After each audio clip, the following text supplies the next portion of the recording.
Ways of leading into a text with Herbert Puchta.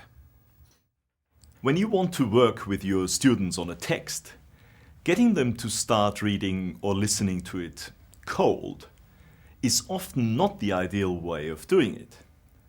You can arouse their interest in the text much more efficiently and help them to get more out of it if you use what's called advanced organizing techniques.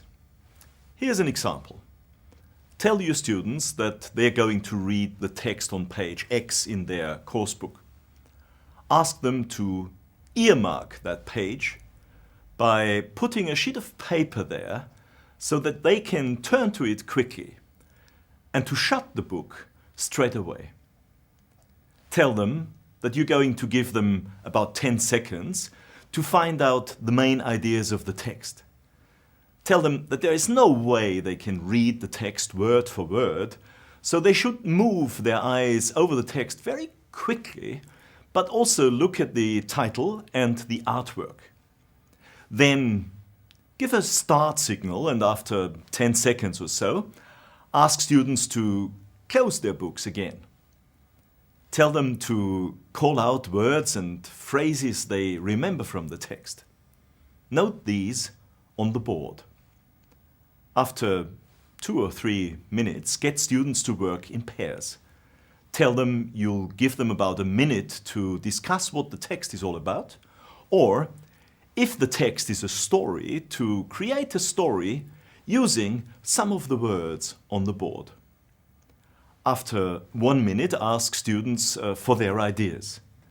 Then get them to read the text completely and compare it with their own ideas.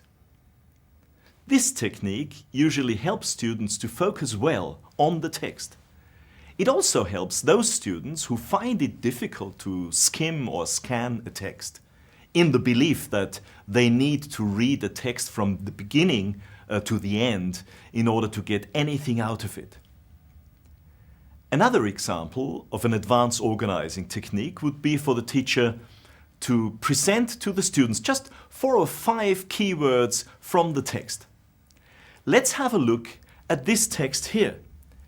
It's about a 15-year-old girl called Claire Williams, whose hobby is beekeeping.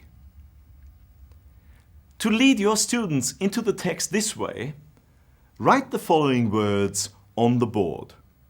Claire, 15, unusual hobby, friends, scared.